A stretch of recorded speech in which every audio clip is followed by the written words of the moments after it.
bonjour à tous. Voici les titres de votre 13h15.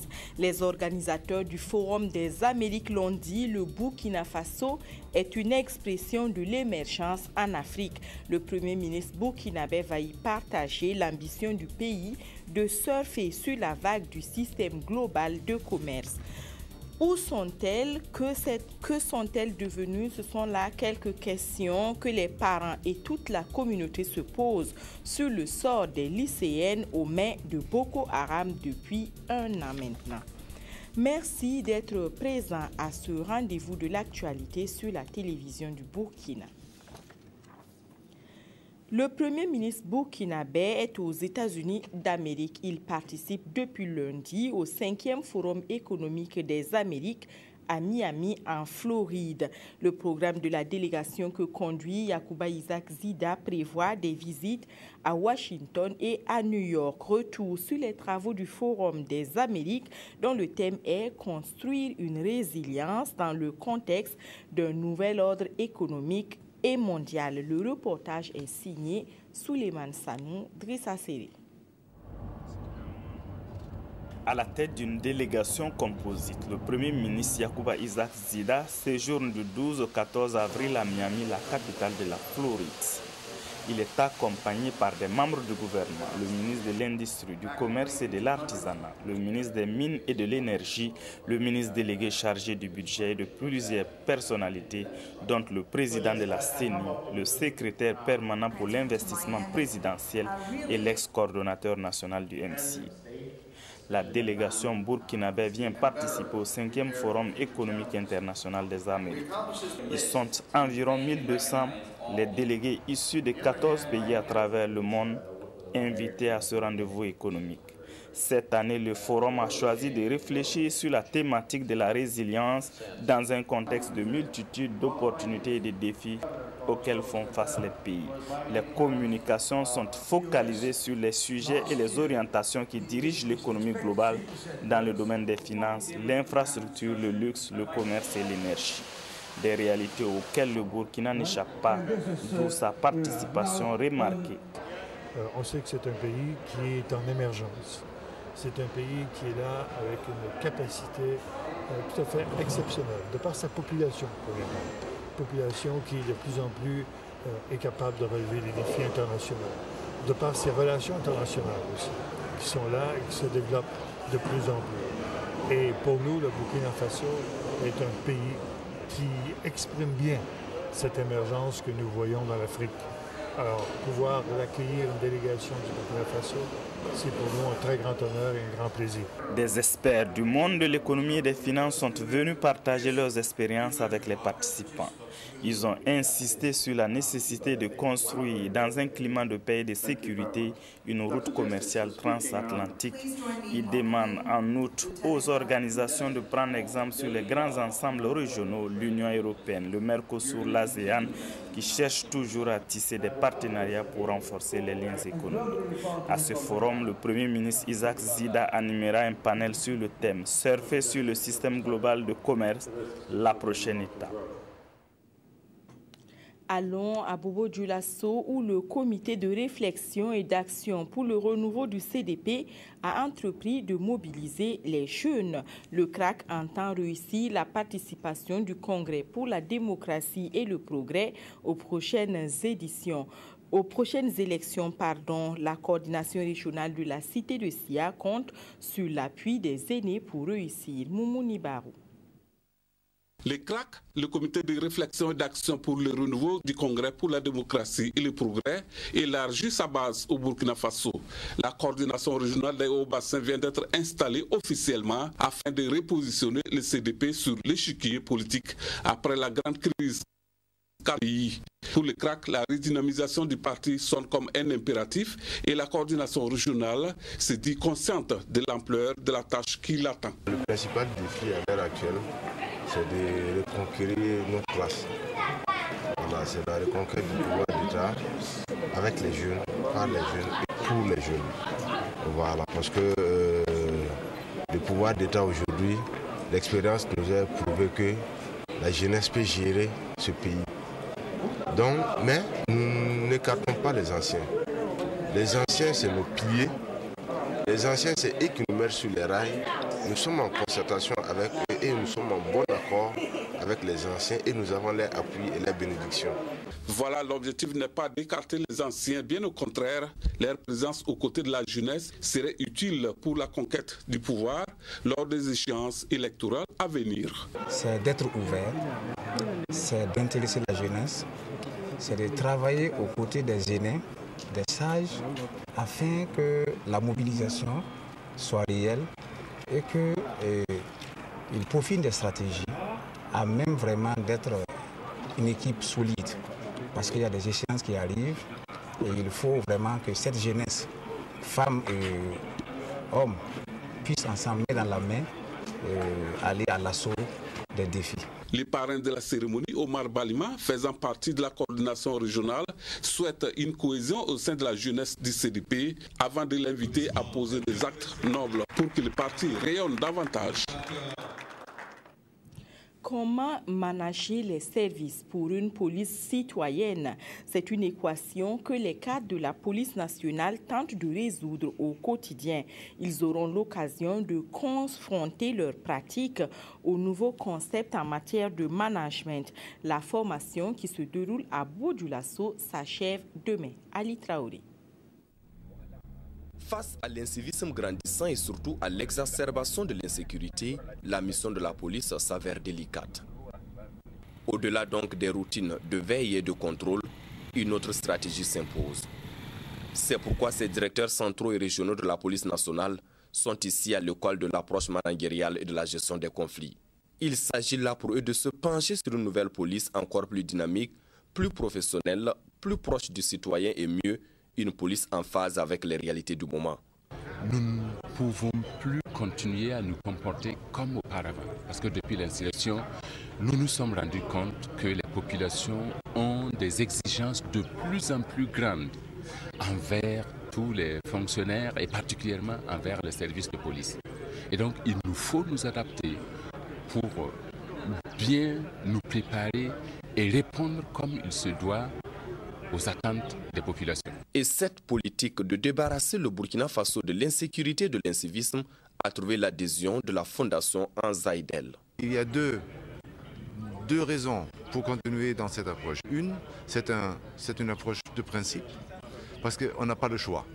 Aucun pays au monde n'a le choix de se diriger vers une proximité davantage entre le citoyen et ses forces de sécurité. Et deux, mais c'est tout simplement l'urgence par les faits de ce qui s'est passé ici dans le pays. Il faut que l'exécutif, il faut que le gouvernement démontre sa détermination d'être proche du citoyen. Et la police en joue, je crois que le rôle principal. Avec pour thème « Management des services pour une police citoyenne », cette formation de 72 heures a servi de cadre pour le directeur général de la police nationale de féliciter et d'appeler une fois de plus ses collaborateurs au renforcement du partenariat police-population. À la cérémonie d'ouverture, ils ont également rendu hommage à leurs collègues, le directeur provincial de la police de Numbiel, le commissaire Yakoubatou, tombé sous les balles assassines des braqueurs il y a 2 semaines de cela. La saison des pluies va commencer bientôt et avec elle, la cotonculture. Le Centre international pour le développement des engrais a à cœur d'offrir à ses producteurs des connaissances pour utiliser efficacement l'engrais dans leurs exploitations.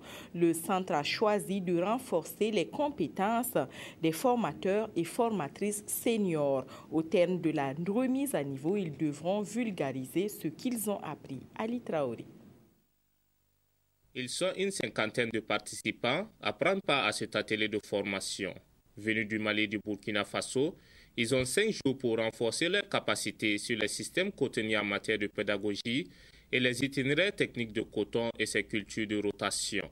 Cette formation de Bobo-Dioulasso, initiée par le Centre international pour le développement des engrais, appuyé par l'USAID, s'inscrit dans le cadre du projet de partenariat pour le coton dans les pays du C4, à savoir le Bénin, le Mali, le Tchad et le Burkina. Et de façon spécifique, le projet vise à accroître les revenus des producteurs et productrices dans les zones d'intervention du projet. Alors, donc, au bout du compte, le projet aura formé à travers ce dispositif entre 90 000 et 100 000 producteurs dans les 4 pays du C4. Et ces producteurs donc, vont maîtriser mieux les techniques agricoles, ils vont accroître leurs rendements et évidemment, c'est les revenus qui sont accrus. Pour atteindre cet objectif, ces formateurs et formatrices seniors vont mener la réflexion sur les thèmes relatifs aux bonnes pratiques agricoles. Dans les bonnes pratiques agricoles, vous avez la protection des cultures, vous avez la gestion intégrée de la fertilité des sols, vous avez le stockage, vous avez la conservation, vous avez la sélection variétale. On a beaucoup de thèmes qui vont être développés et ces modules-là, on aura au total 7 modules qui vont être développés pour prendre en compte toutes ces thématiques qui seront développées. À l'issue de cet atelier, les participants devraient être en mesure d'élaborer des procédures et des outils appropriés spécifiques selon les cibles visées sur la chaîne de valeur agricole et également de disposer des guides sensibles par module ainsi que de supports pédagogiques sensibles à l'usage des formateurs et formatrices seniors, des agents de vulgarisation et de conseils agricoles.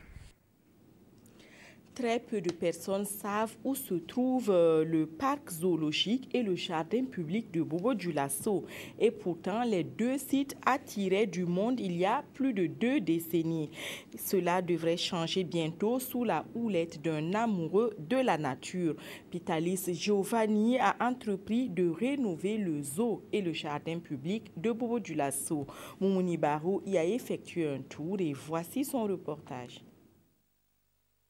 Voici à quoi ressemble le jardin zoologique de la ville de Sia. Plus rien n'attire les visiteurs dans ce lieu touristique, si ce n'est que ce pauvre chimpanzé qui aurait passé 47 ans de sa vie ici. Et pourtant, ce parc était considéré comme un espace écologique important pour l'éducation et la distraction de la population et surtout des élèves. En 90, quand moi je venais ici, il y avait des babouins, les serpents, puis les caïmans.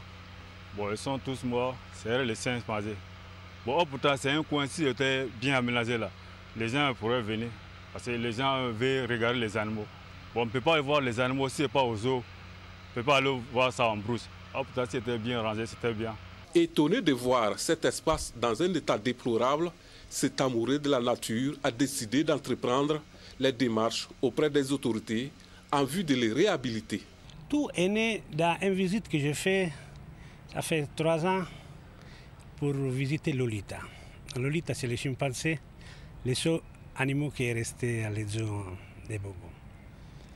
Et je suis venu, j'ai vu l'animal. Bon, le période là, c'était un peu parce qu'il avait levé dans pas beaucoup de temps un chien qu'il avait sur le corps.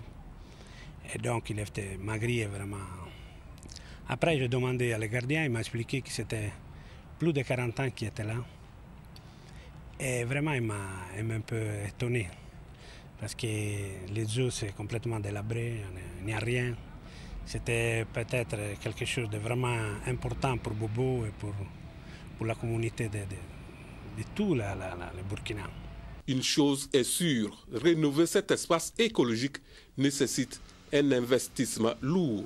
Mais avec l'aide de tous, Giovanni pense que les eaux de Bobo-Dioulasso pourrait redevenir un point attractif. Restons à Bobo-Dioulasso où l'artiste musicien Abdoulaye Diabaté a donné un concert avec son groupe. C'était vendredi dernier au Bois d'Ébène. Les Yonkounas ont revisité leur répertoire. Aruna Mari.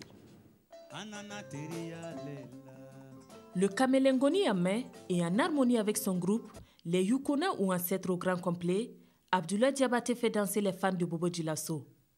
Ce concert live à l'espace culturel Le Bois d'Ébène est le tout premier après la sortie du dernier album de l'héritier des Yukuna. J'ai un nouvel album qui est sorti depuis le 7 mars dernier. Et donc celui-là, ce concert est un des concerts qui va échelonner un peu le parcours d'Abdoulaye Diabaté et les Yukuna. Donc ce n'est qu'une étape de plus. Et donc bientôt les tournées un peu ici, nationales et voire internationales. Donc c'est un grand plaisir que le public soit bon enfant et que les gens adoptent déjà les mélodies des Yukuna. Les yeux rivés sur la scène et émerveillés par la mélodie, le public fait corps avec le groupe. Le temps s'écoule et les tubes s'enchaînent pour le bonheur des fans. C'est extraordinaire parce que Diabaté, c'est le futur d'aimer du pays. puisque toute sa carrière, je l'ai quand même suivi. Ce soir, je peux dire, c'est exceptionnel. Diabaté, c'est le live, c'est pas du playback. Très bien, très amusante. Le rythme, le balançon, il est dansé. J'aime la musique africaine et les danses africaines.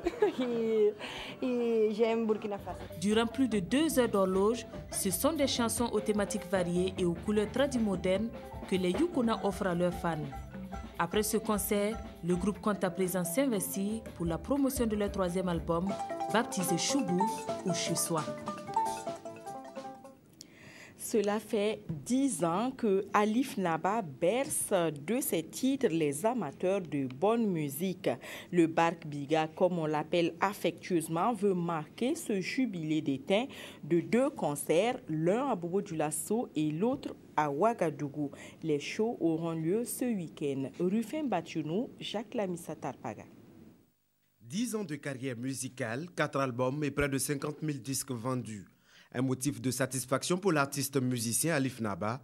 Pour marquer d'une pierre blanche cet anniversaire, le Prince aux pieds nus organise 2 concerts à Ouagadougou et à Bobo-Dioulasso les 17 et 18 avril prochains. C'est un bilan très positif, un bilan plein d'espoir. Je dis, pour moi, c'est une fenêtre d'espoir. Mes albums sont connus, mes chansons sont chantées et on arrive à proposer notre musique et ici au Burkina et aussi ailleurs. 10 ans, ça vaut le coup de s'arrêter et puis éventuellement de prendre beaucoup de force, beaucoup de bénédictions, Inch'Allah, pour d'autres challenges.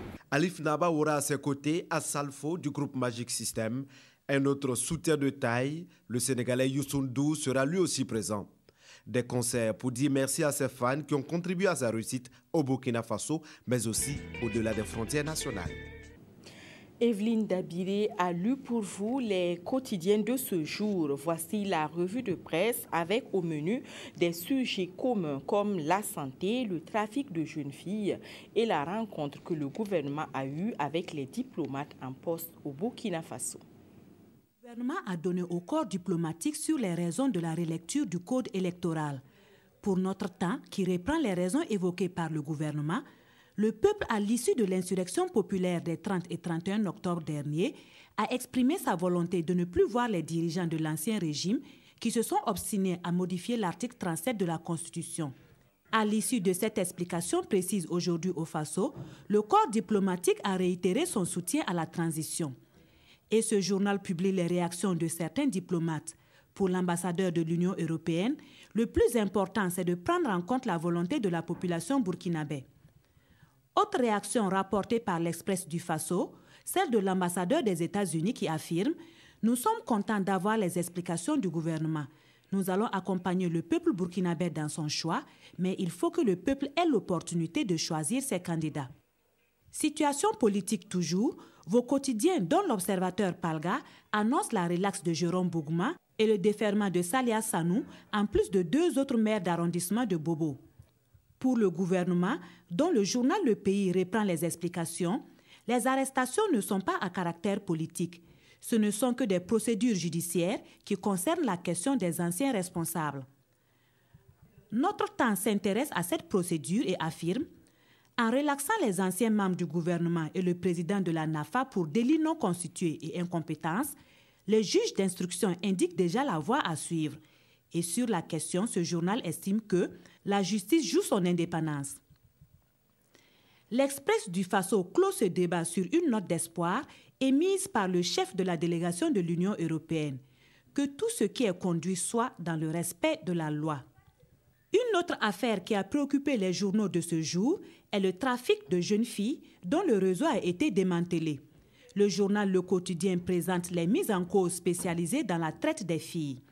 Ce réseau, précise ce journal, sévit au Burkina depuis 7 mois et a des ramifications dans plusieurs pays comme la République de la Côte d'Ivoire, l'Inde, l'Indonésie, le Sri Lanka et l'Arabie saoudite. En rapport avec ce fait, votre journal Les Dernières Nouvelles du Faso rapporte les consignes du commissaire Koné qui rappelle aux parents qu'il est de leur devoir de veiller et de conseiller leurs enfants.